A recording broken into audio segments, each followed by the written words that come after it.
Сәлеметсіздер ме оқушылар? Саламатсыз ба? Оқушылар, бүгін сыныпта кім жоқ? Қасымбек. Қасымбек, не сосын? Жақсы. Оқушылар, бүгін бізге берілген тәрбие сағатының тақырыбы ол бізде ұйқашар.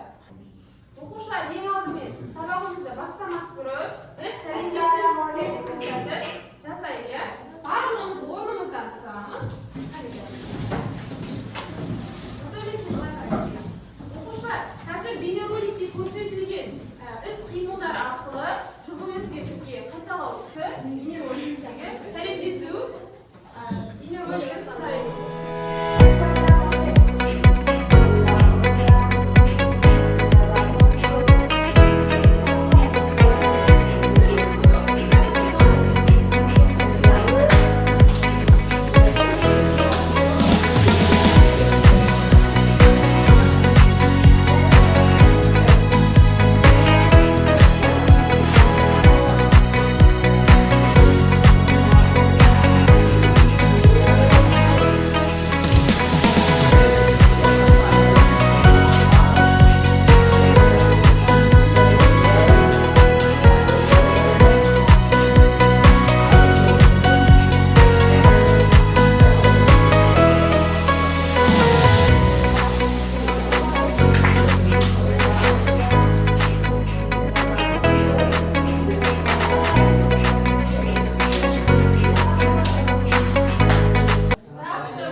Оқушылар, бізге берілген тәрбие сағаты ол ұйқашар, иә? Оқушылар, жалпы сіздер білесіздер ме? Ұйқашар дегеніміз не? Жалпы кім өз ойын айтқысы келеді? Ұйқашар дегеніміз не, оқушылар? Тұрып айтасыз, иә? Айталық. Наурызға дайындалып, жазбалармен сыйлықтарым. Тағы да кім ойын айтқысы келеді? Оны бізде қай кезде және қашан жасайды? Ұйқашарды. Наурыз айында. Иә, наурыз айында жасайды, иә. Бізде ұйқашарды кімдерге береді жалпы? Кімдерге арнап? Қыздар жігіттерге Ер кісілерге арнап береді екен, иә. Жалпы ұйқашарға бізде қандай тамақтар әзірленеді? Ұлттық тағамдар. Ұйқашарда бізде берілген жауап ретінде, яғни не қайтарылады бізде?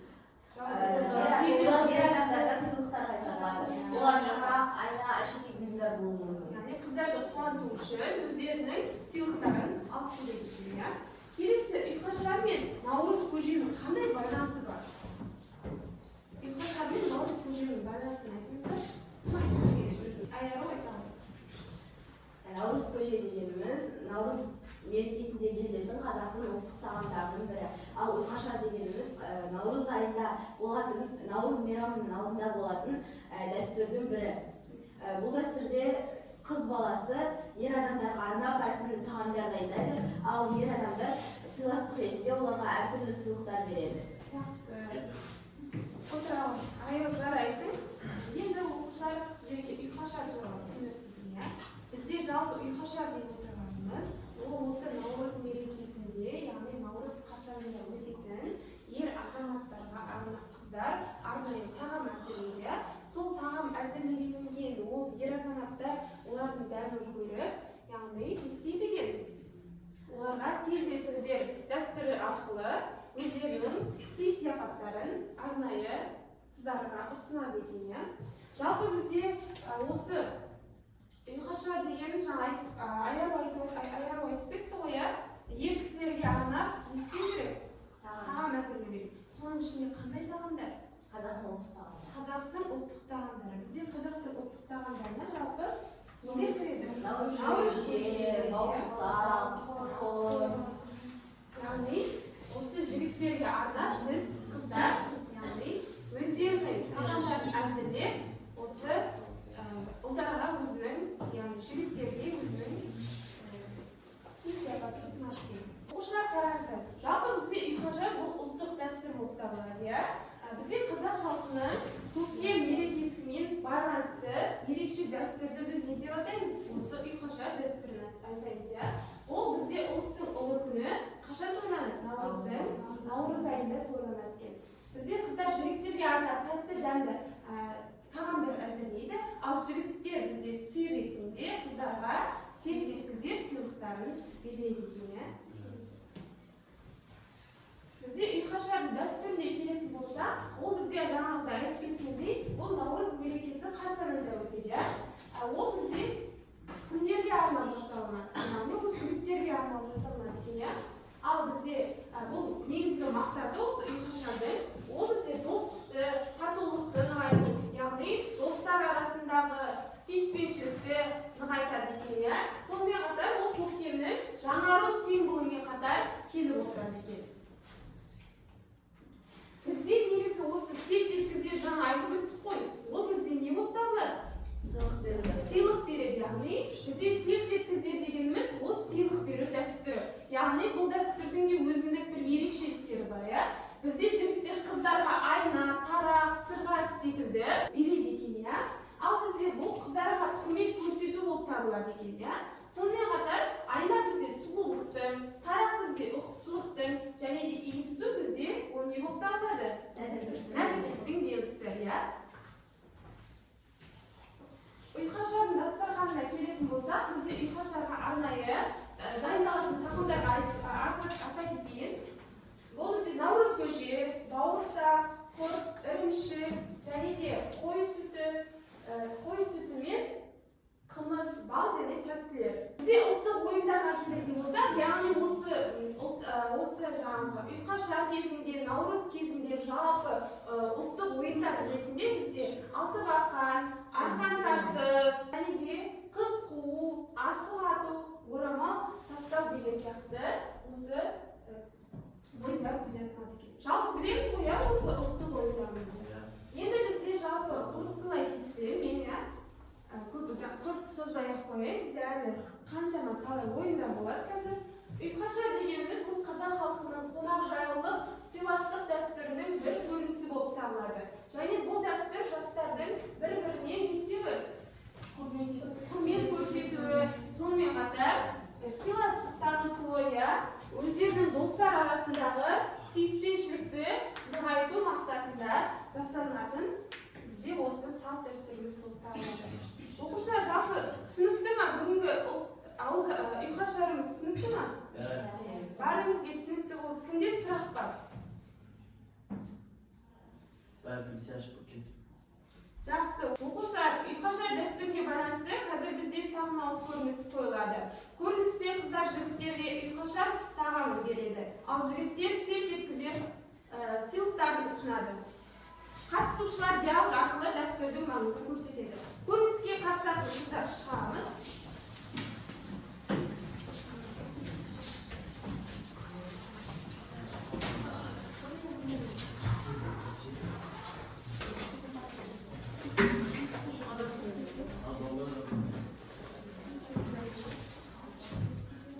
Армысыздар, қадірлі ұстаздар мен оқушылар. Бүгін біз сіздерге көне дәстүріміз ұйқашарды сахналық көрініс ретінде ұсынамыз. Ал жігіттер өз кезегінде қыздарға серт еткізер сыйлықтарын ұсынады. Қыздар бүгін ерекше табиғатымыз оянып жатыр. Бастапқыда ұйқашарымыз ерекше өтуі тиіс. Жігіттерімізге арнап нағыз қазақи дастархан әзірледік. Қараңдаршы, бауырсақтар қандай хош иіс таратып тұр. Бүгін құрттар да дайын. Наурыз көже 7 түрлі дәмнен тұрады. Бұл ынтымақтық пен берекенің және достықты, татулықтың белгісі. Ендеше бәрі дайын болсын. Жігіттерге күтейік. Ассалаумағалейкум балалар. Көктемнің шуағы сіздерге нұр болып жаусын.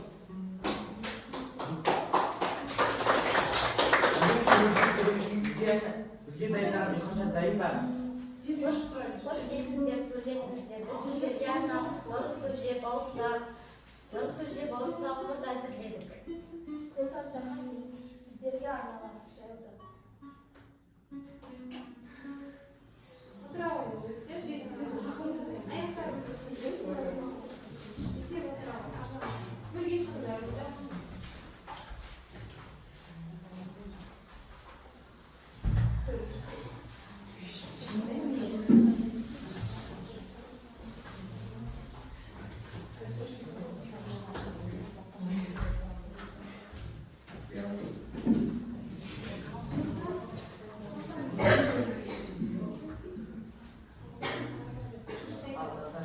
Shuning uchun birga yordaydi.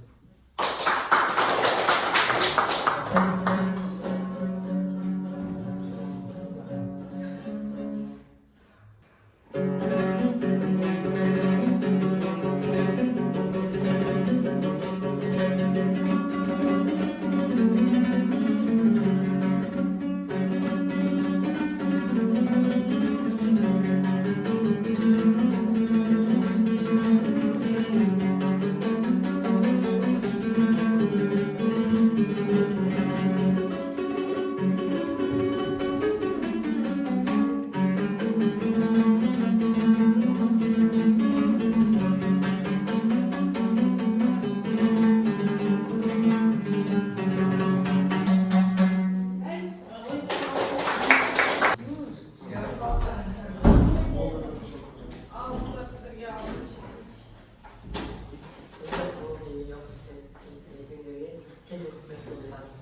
Hadi ki baba, bu sınıflar böyle oldu.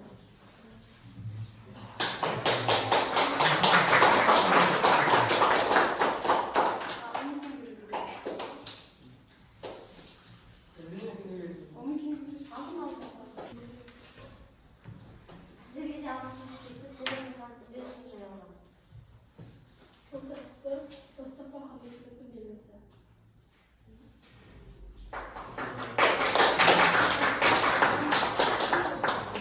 Қашан көктемнің оянуы ғана емес, жастардың достық, құрмет пен ізеттілік дәстүрін жалғастыруының белгісі. Бұл тек дастархан жайып сыйлық алмасу емес, бұл бір-біріне ізгілік таныту. Осындай ұлттық дәстүріміз мәңгі жасай берсін. Ұлыс мол болсын, ақ мол болсын. Наурыз құтты болсын.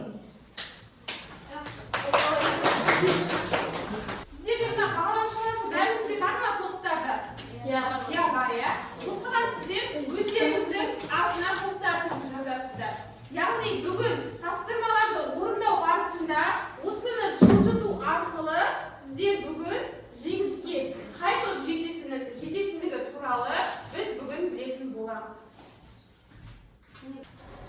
Оқушылар, олай болса бүгінгі яғни тәрбие сағатымыз бізде сайыс сабақ ретінде жүреді. Бірінші тапсырма бізде бұл топтық жұмыс. Бізде барлығы бүгін топтық жұмыс болады. Бірінші тапсырмада бізде шатасқан, яғни сөйлемдер. Сіздер осы наурызға, ұйқашаға байланысты сөйлемдерді толықтай рет-ретімен қоясыздар. Сіздерге қазір мұнда ретсіз берілген, соны рет-ретпен топ бойынша қоясыздар. Қазір мен мұнда уақыт қояйын.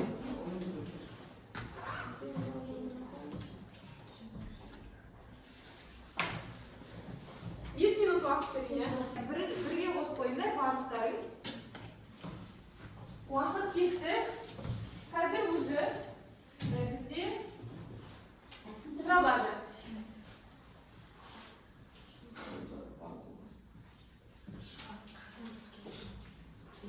Қанекей орында отырмыз ғой, төмен шесеміз барлығымыз атсалысамыз.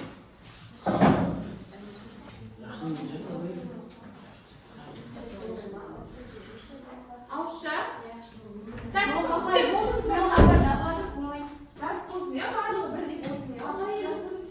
Қазір бірдей болсын енді. Біздің бірге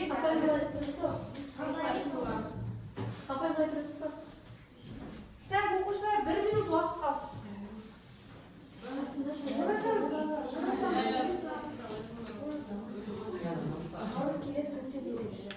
Бәріміз топпен орындаймыз, балдар. Топтарға қыздарға көмектесеміз. Қарап, көмектесеміз.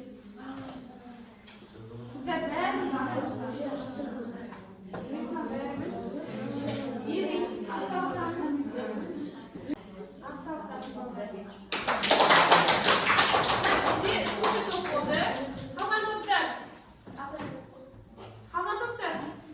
Үшінші топ сіздерге 1 балл қосылады. Сіздер бірден тұра берсін, иә? Сол бірден қосылады. Сіздерге автоматты түрде 1 балл плюс қосады. Өйткені мен айттым ғой жаңа бірінші орындағы ұпайлар саны беріледі. Қанекей, ұстап қойыңдаршы.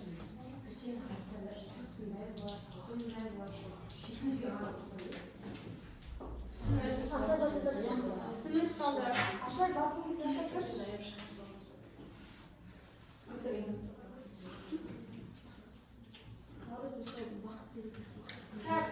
Vaqt oyoqdagi 1, 2, 3 bo'ldimi?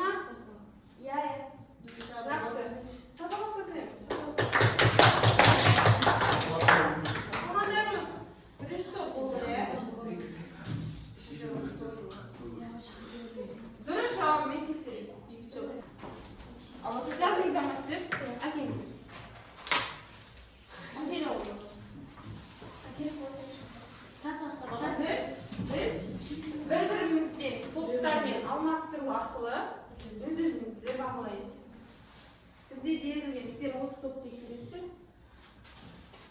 Sizlar o'z top hisoblaysiz. Bарлығы dұрыс болса, 3-ге дейін бағалау шкаласын 3-ге дейін апарамыз. Ал сіздер 4-ге дейін апарасыздар. Барлығы дұрыс болса, сіздер Апай, қазір үш қанша болады айтайын ба? Екі қанша бар апай? иә. Даже үш қанша? Жақсы, оларды бізде мән беріп қарайық оларға да. Ойда бес қанша бар? 5 қате болса, оқушылар бізде негізі 10. Оқушылар тексеріп болдық па? Апайыңыз болмады ма? Жақсы бір. Егер оқушылар барлығы дұрыс болса, плюс 3 балл, 3 баллға дейін бағалау шкаласына апарасыздар. Егер барлығы 5-еуі дұрыс болса, 2 балл, 3-еуі дұрыс болса, 1 балл болады. Болды па? Ауыстырамыз. Балдарымызды анықтарыңыздар. Сіздерден нәтиже бар. Соны бағалау шкаласына мен айтқандай. Сіздер егер 3 плюс болса, сіздер 4-ге дейін апарасыздар. Өйткені жаңа бір пайым. Оқушылардың екінші кезең бізде капитандар сайысы. Сіздерде өздеріңіздің топтарыңыздан бір капитан шығады. Аяғы талапсыз. Үшінші топтан, бірінші топтан кім шығады? Бәрімізге бірінші топтан, екінші топтан адамдар келсін.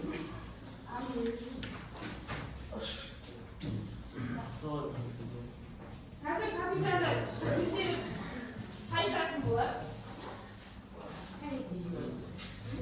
Капитандар сіздер нәр қашыңыздар. Мына жерде сіздерге түсіндіріп кетсек, бұл бізде үстел ойыны, бұл ұлттық үстел ойыны деп аталады. Қазір осы асықтар тұрғы көрдіңіздер ма? Осы асықтар тұры. Сіздер осы кубикті, мына кубикті айналды, яғни тастау арқылы, мысалы қызыл түссе, онда сіздер қызыл, яғни асықтағы сұрақтарға жауап бересіздер. Мен өзім оқимын, қандай мәселе қойсыздар, ау? Топ көмектессе болады, иә? Енді қараймыздар, ашылып отырамыз, шамираға көрінсін, иә? Бірінші топ, асылай, лақтыра қой. Қызылдағы сұрақ па? Жоқ, ашпай ақ, мен өзім оқимын. Қонақ келсе, құт келер мақалының мағынасын түсіндіріңіз. Қонақ өзімен бірге құта келеді. Қонақ келгенде өзімен бірге ырысты, несібені және де басқа да нәрселерді әкеледі. Қонақ келгенде қырықтың бірі қыдыр дейді. Сол келген адамдардың біреуі сол үйге ынтымақ пен береке әкеледі деп сенемін. Жақсы, өте керемет жауап. Әр дұрыс жауапқа бізде 1 ұпай. Сіздер 1 ұпайды бағалау шкаласына жылжытыңыздар. Сіздер жаңа неше ұпай болды, иә? Оқушылар бағалау шкаласына жылжытып отырамыз, неше ұпай болды жаңа? Сонымен бірге, иә? Келесі екінші топ. Қызғылт сары. Ас адамның арқауы дегенді қалай түсінесіз? Тыныш. Ас адамның арқауы. Жауап.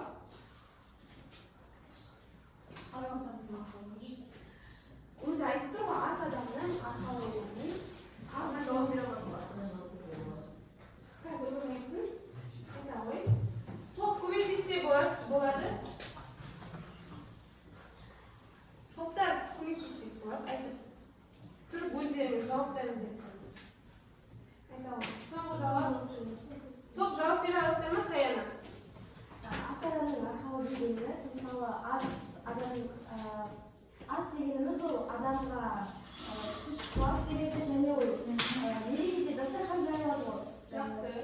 үшін наурыз көже, мысалы қазақтың ұлттық ұлттық тағамдары бар. Солардың ішінде наурыз көже, құрт, қымыз, шұбат деген нәрселер бар.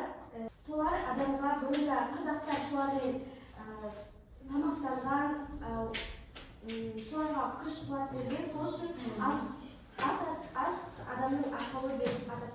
Жақсы, жауап қабылданады. Сіздерге +1 ұпай. Оқушылар, мен егер 1 ұпай, 3 ұпай деп айтып отырамын, сол кезде бәріміз белгілеп отырамыз. Келесі 3-ші топ. Қызыл сары. Жақсы сөз. Жарық орыс мақалының тәрбиелік мәні қандай? Жақсы сөз жарымыз дегеніміз қазақ мақалдарының бірі. Бұрынғы заманда адамдар жақсы сөзді ғана айтады екен, және жақсы сөз жақсылық деген наным сенімге қатты сенген. Жамандық шақырған кезде үлкендері тәйіп деп жегіп, ол адамның өзінің сөзінен қайтарып тастаған. Жауап қабылданады, иә? Сіздер қайттан, иә? Сары. Бізде сары түсте ұйқашар дегеніміз не? Ұйқашар дегеніміз ол наурыз айында жасалатын дәстүрдің бірі. Ол наурыз айында наурыз мерекесінің алдында болатын дәстүрдің бірі. Онда қыз келіншектер ер кісілерге тағамдар дайындаса, ол тағамдарға қазақтың дәстүрлі тағамдары, оның ішінде наурыз көже, бауырсақ дегендер болады. Ал ер кісілер оларға құрмет ретінде серт еткізер деген сыйлықтарын береді. Оның ішіне айна, тарақ, сырға секілді заттар кіреді. Жақсы жауап. Қабылдансын, келесі топ.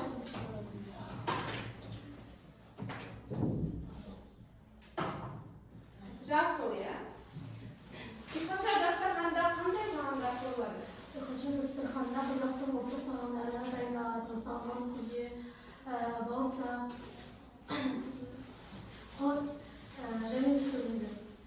Жақсы жауап қабылданады. Оқушылар, 1 ұпайдан әркім дұрыс жауап бергенге 1 ұпайдан белгілеп отырыңыздар, иә?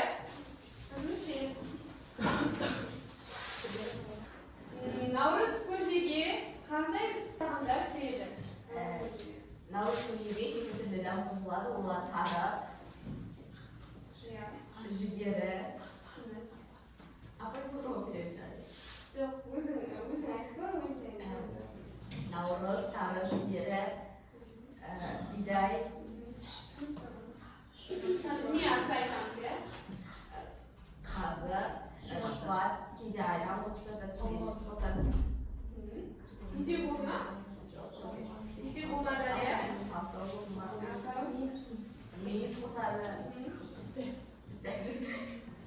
Жетеу болды, иә? Оқушылар, жақсы жауап қабылданады.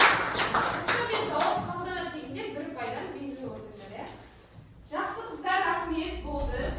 Отыра қойыңдар орындарына. Енді оқушылар, бізде 3-ші тапсырма. Оқушылар, қазір сіздерде пазл әдісі арқылы бізде ойын беріледі. Осылай бізде пазлды құрастыру арқылы қазір сіздер осы пазлдың, яғни сәйкес келетін ойындарды табатын боласыздар. Енді алайын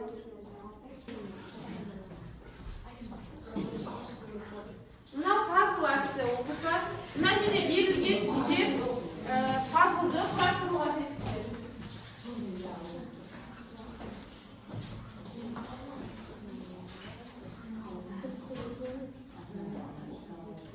Артқа қалып қойса.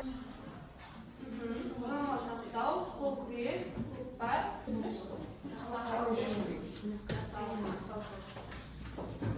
Оқушылар кім болды?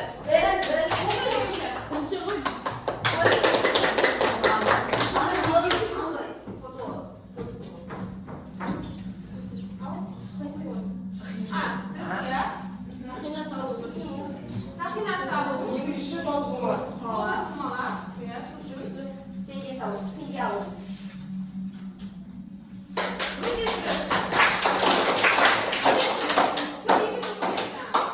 Бірінші топ.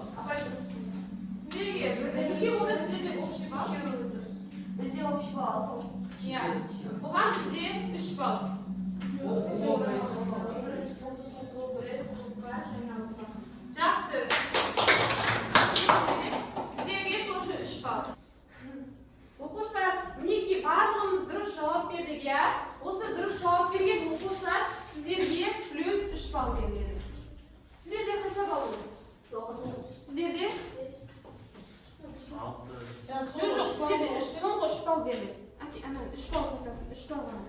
8. 8 bol. Sizlarda? 7. Yaxshi. Shunday bo'lsa, o'quvchilar, bugun men sizlarga ta'sir o'zimni gрамотамni qarayman. Sen shu qo'ya. Nima to'g'ri desang shapay. Nisidir to'g'ri. 8 bol bizga kim? Ikkinchi to'g'ri.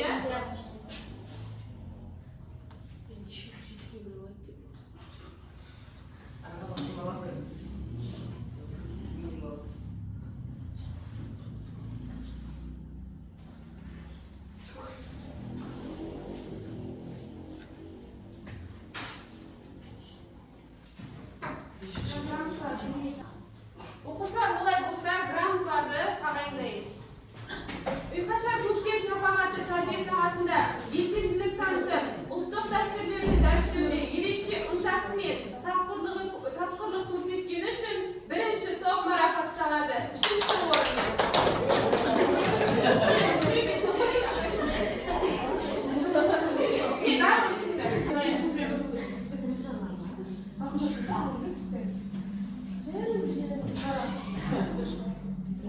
Birisi, Uyqashar Toshkent shaharida tarbiya soatida o'zlarining belsizlik ko'rsatgani uchun 2-chi top 2-chi o'ringa marafotlanadi.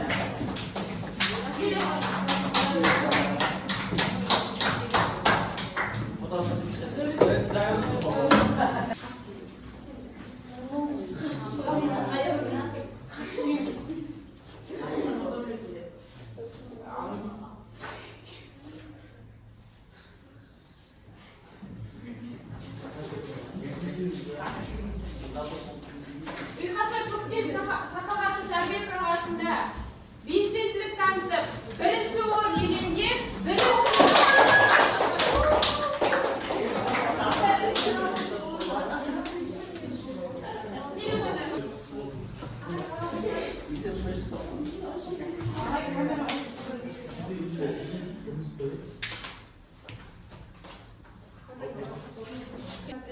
o'quvchilar bugungi sabatimizning kiri balansi deyishdi.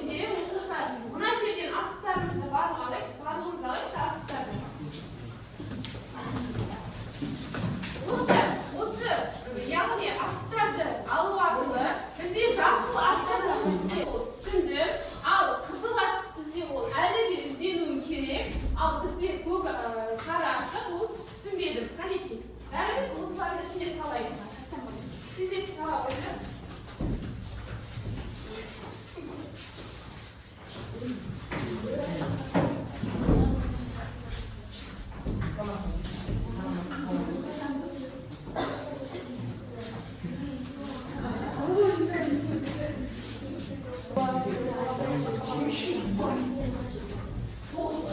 Mesela